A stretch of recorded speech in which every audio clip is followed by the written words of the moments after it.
ಚಿತ್ರದುರ್ಗದ ಬಾಲಭವನದಲ್ಲಿಂದು ಹಿರಿಯ ನಾಗರಿಕರಿಗೆ ನೇತ್ರ ತಪಾಸಣಾ ಶಿಬಿರ ಹಮ್ಮಿಕೊಳ್ಳಲಾಗಿತ್ತು. ಇನ್ನು ಶುಕ್ರವಾರ ಮಧ್ಯಾಹ್ನ 12:30ಕ್ಕೆ ಜಿಲ್ಲಾಡಳಿತ, ಜಿಲ್ಲಾ ಪಂಚಾಯತ್, ಮಹಿಳಾ ಮತ್ತು ಮಕ್ಕಳ ಅಭಿವೃದ್ಧಿ ಇಲಾಖೆ, ವಿಕಲಚೇತನರ ಹಾಗೂ ಹಿರಿಯ ನಾಗರಿಕರ ಸಬಲೀಕರಣ ಇಲಾಖೆ, ಜಿಲ್ಲಾ ಆರೋಗ್ಯ ಮತ್ತು ಕುಟುಂಬ ಕಲ್ಯಾಣ ಇಲಾಖೆ ಹಾಗೂ ಜಿಲ್ಲಾ ಅಂಧತ್ವ ನಿಯಂತ್ರಣ ಕಾರ್ಯಕ್ರಮ ಇವರ ಸಹಯೋಗದೊಂದಿಗೆ ಹಿರಿಯ ನಾಗರಿಕರಿಗೆ ನೇತ್ರ ತಪಾಸಣಾ ಶಿಬಿರ ಹಮ್ಮಿಕೊಳ್ಳಲಾಗಿತ್ತು. ಇನ್ನು ಶಾಸಕ ಕೆ.ಸಿ. ವೀರೇಂದ್ರ ಪಪ್ಪಿಯವರು ಆಗಮಿಸಿ ಗಿಡಕ್ಕೆ ನೀರೆರೆಯುವ ಮೂಲಕ ಕಾರ್ಯಕ್ರಮ ಉದ್ಘಾಟನೆ ಮಾಡಿದ್ದಾರೆ. ಇದೇ ವೇಳೆ ಕಾರ್ಯಕ್ರಮ ಉದ್ಘಾಟನೆ ಮಾಡಿದ ಶಾಸಕ ಕೆ.ಸಿ. ವೀರೇಂದ್ರ ಪಪ್ಪಿಯವರು ಮಾತನಾಡಿದ್ದು, ಒಬ್ಬ ಯಶಸ್ವಿ ವ್ಯಕ್ತಿಯ ಹಿಂದೆ ವಯಸ್ಸಾದ ತಂದೆ ತಾಯಿಗಳು ಇರುತ್ತಾರೆ. ಅವರು ತಮ್ಮ ಮಕ್ಕಳಿಗೆ ತಮ್ಮ ಯೌವನವನ್ನೇ ಮುಡಿಪಾಗಿ ಇಟ್ಟಿರ್ತಾರೆ. ಇನ್ನು ನಾವು ವಯಸ್ಸಾದ ವೇಳೆ ನಮ್ಮ ಮಕ್ಕಳು ನಮ್ಮನ್ನು ಹೇಗೆ ನೋಡಿಕೊಳ್ಳುತ್ತಾರೆ ಎಂಬುದು ಪ್ರಶ್ನೆಯಾಗಿದೆ. ಹಾಗಾಗಿ ಸರ್ಕಾರ ಹಿರಿಯರಿಗೋಸ್ಕರ ಇಂತಹ ಅನೇಕ ಕಾರ್ಯಕ್ರಮಗಳನ್ನು ಹಮ್ಮಿಕೊಂಡು ಬಂದಿದೆ.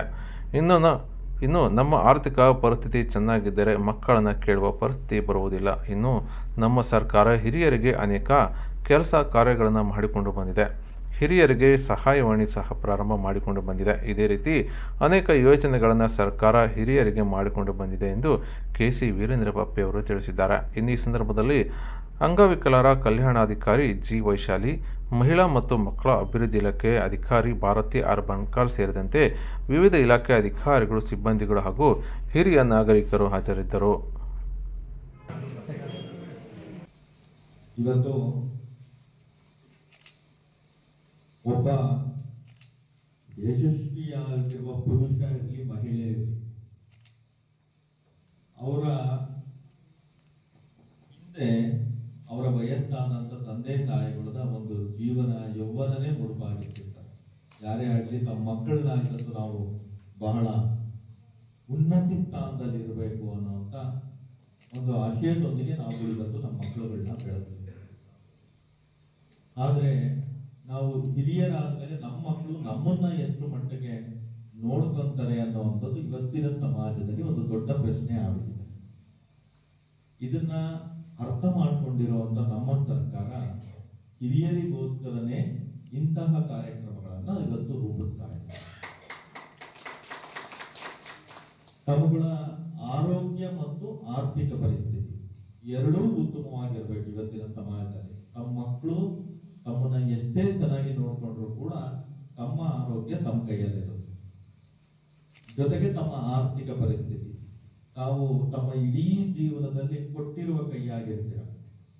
ಹಿರಿಯರಾದ ಮೇಲೆ ತಮ್ಮ ಆರ್ಥಿಕ ಪರಿಸ್ಥಿತಿ ಸದೃಢವಾಗಿದ್ರೆ ತಾವುಗಳು ತಮ್ಮ ಮಕ್ಕಳನ್ನ ಕೇಳುವಂತ ಪರಿಸ್ಥಿತಿ ಬರಲ್ಲ. ಅದರಿಂದ ತಾವುಗಳು ಹಿರಿಯರು ತಾವು ಆರೋಗ್ಯ ಮತ್ತು ತಮ್ಮ ಆರ್ಥಿಕ ಪರಿಸ್ಥಿತಿ ಎರಡು ಬಗ್ಗೆನೂ ಕೂಡ ತಾವುಗಳು ಗಮನವನ್ನ ಇಟ್ಕೋಬೇಕು. ನಮ್ಮ ಸರ್ಕಾರ ಇವತ್ತು ವಯಸ್ಸಾದಂಥವ್ರಿಗೆ ಒಳಿತನ್ನೇ ಮಾಡಬೇಕು ಅನ್ನುವಂತ ಒಂದು ದೃಷ್ಟಿಯಿಂದ ಹಲವಾರು ಕಾರ್ಯಕ್ರಮಗಳನ್ನ ನಾವುಗಳು ಕೈಗೊಂಡಿರುವಂಥದ್ದಿದೆ. ಇಲ್ಲಿ ವೃದ್ಧಾಶ್ರಮಗಳು ಕೂಡ ನಾವುಗಳು ಜಿಲ್ಲೆಗೆ ಒಂದು ಮೂರು ವೃದ್ಧಾಶ್ರಮಗಳನ್ನ ಮಾಡಿದ್ದೇವೆ. ವೃದ್ಧಾಶ್ರಮದ ಬಗ್ಗೆ ನಾನು ಜಾಸ್ತಿ ಹೇಳಲ್ಲ. ಆದರೆ ತಮಗೇ ಆದಂತ ಹಿರಿಯರಿಗೆ ಆಗಿ ಒಂದು ಸಹಾಯವಾಣಿ ಕೇಂದ್ರಗಳನ್ನು ಕೂಡ ನಮ್ಮ ಸರ್ಕಾರ ಮಾಡಿರುವಂಥದ್ದಾಗಿದೆ. ತಮ್ಮಗಳಿಗೆ ಆಗುವಂತ ಕಿರುಕುಳ ಆಗಲಿ ಅಥವಾ ತಮ್ಗೆ ಯಾವುದೇ ಸಮಸ್ಯೆಗಳಿದ್ರು ತಾವು ಕಾನೂನು ಸಲಹೆ ಪಡ್ಬೋದು, ಆರೋಗ್ಯವಾಗಿ ತಾವುಗಳು ಆಪ್ತವಾಗಿ ಸಲಹೆಗಳನ್ನ ಪಡಿಬಹುದು. ಈ ರೀತಿ ನಮ್ಮಲ್ಲಿ ಅದಕ್ಕೆ ಅಂತಾನೆ ಯಾವುದೇ ದರ ಇರ್ತಾರೆ ಇರುವಂತ 1090 ಅನ್ನೋ ಒಂದು ಫ್ರೀ ಟೋಲ್ ನಂಬರ್ನ ಕೂಡ ನಮ್ಮ ಸರ್ಕಾರ ಇವತ್ತು ತಮ್ಮಗಳಿಗೋಸ್ಕರ ಮಾಡಿಕೊಟ್ಟಿರುವಂಥದ್ದಿದೆ. ಜೊತೆಗೆ ಹಿರಿಯ ನಾಗರಿಕರಿಗೆ ಪ್ರಯಾಣ ದರದಲ್ಲೂ ಕೂಡ ಬಸ್ ಚಾರ್ಜ್ ಅಲ್ಲಿ ಕೂಡ ರಿಯಾಯಿತಿಯನ್ನ ನಮ್ಮ ಸರ್ಕಾರ ನೀಡ್ತಾ ಇದೆ. ವಿಶೇಷವಾಗಿ ಸಂಧ್ಯಾ ಸುರಕ್ಷಾ ಯೋಜನೆಯಲ್ಲಿ 60 ರಿಂದ 65 ವರ್ಷದವರಿಗೆ 800 ರೂಪಾಯಿ, 65 ವರ್ಷದ ಮೇಲ್ಪಟ್ಟವರಿಗೆ 1200 ರೂಪಾಯಿ ಕೊಡುವಂತ ಯೋಜನೆಯನ್ನು ಕೂಡ ಇವತ್ತು ನಮ್ಮ ಸರ್ಕಾರ ಇವತ್ತು ಮಾಡಿದೆ. ಜೊತೆಗೆ ಎಲ್ಲಿ ತಾವುಗಳು ಕಿರುಕುಳ ಅನುಭವಿಸ್ತಿರ್ತೀರ ಅದನ್ನ ತಮಗೆ ಅಂತಾನೆ ಹಿರಿಯರಿಗೆ ಅಂತಾನೆ ಹಿರಿಯ ನಾಗರಿಕರ ರಕ್ಷಣಾ ಕಾಯ್ದೆ ಒಂದು ಕಾಯ್ದೆಯನ್ನ 2007ರಲ್ಲಿ ತಂದಿರುವಂತದ್ದಿದೆ.